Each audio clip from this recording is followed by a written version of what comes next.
Assalamualaikum warahmatullahi wabarakatuh.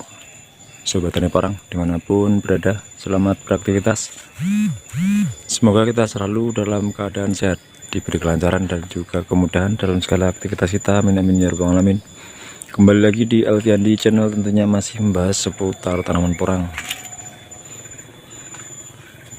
Ya kan, pada video kali ini saya ingin membagikan nih kelebihan dan juga kekurangannya kalau kita tanam porang di bawah naungan atau tanam porang tumpang sari dengan tanaman yang lain, terutama tanaman yang besar. Misalkan kalau di tempat saya itu dengan tanaman durian seperti ini.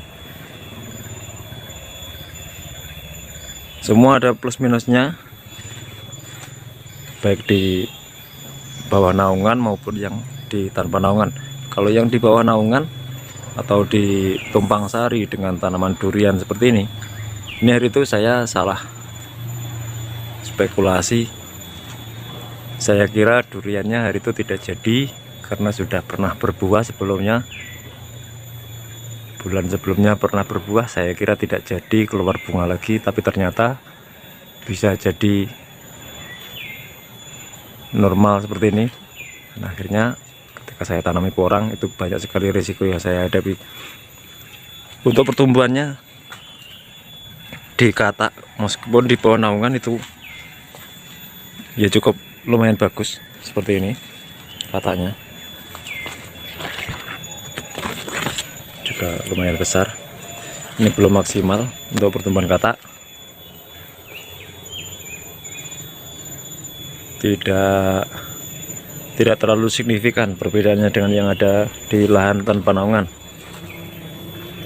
Dan untuk kelebihannya yang lain, kalau di lahan tumpang sari seperti ini, kita bisa meraih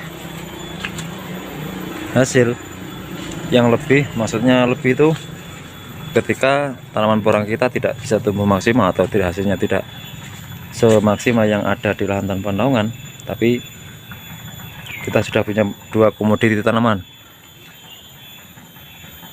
karena tanamannya dua jenis, tidak hanya tanaman porang yang kita pelihara. Namun di sisi lain, kekurangannya ketika di bawah naungan seperti ini, apalagi terlalu rindang seperti ini, itu batangnya terlalu tinggi, dan itu nanti alhasil kemungkinan untuk hasil umbi juga tidak bisa maksimal seperti yang ada di lahan tanpa naungan. Kalau di lahan tanpa naungan batang pendek tapi hasil umbinya cukup bagus, bisa maksimal. Dan kemudian kelemahan yang lainnya, ini yang cukup fatal ya. Kalau batang tinggi seperti ini, jika terkena angin itu mudah roboh karena batangnya lentur, tidak bisa kaku seperti halnya yang ada di lahan tanpa naungan. Dan juga ketika ini, kalau tumpang sari dengan durian seperti ini, ketika durian jatuh itu banyak sekali yang tertimpa, seperti yang ada di hadapan saya ini. Nih, pas terkena bagian pangkal batangnya sehingga patah. Itu bagian tengah pun ada.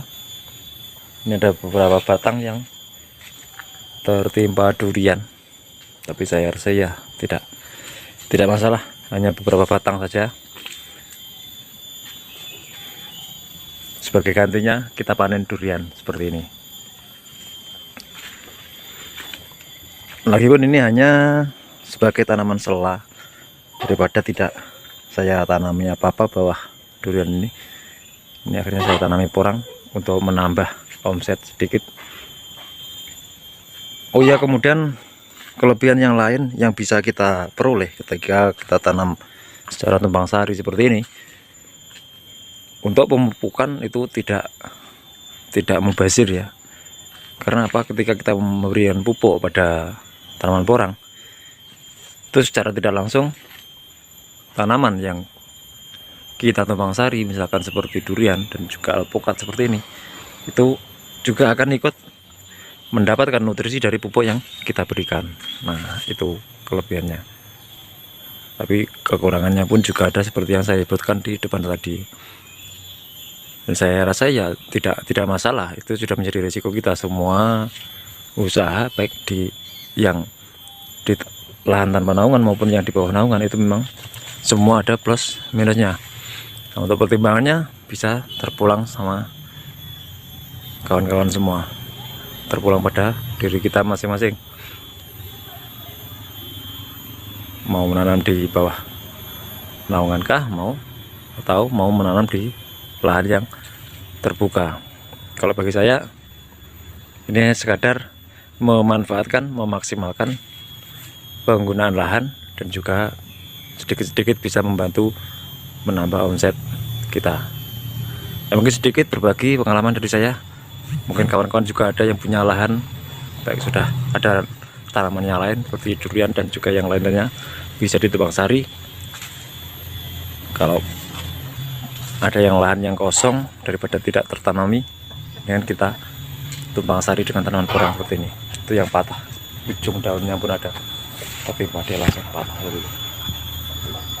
Oke, sedikit berbagi dari saya, kurang lebih saya mohon maaf. Semoga bermanfaat dan tetap semangat. Akhirnya salam sukses untuk semua petani porang di seluruh Nusantara. Assalamualaikum warahmatullahi wabarakatuh.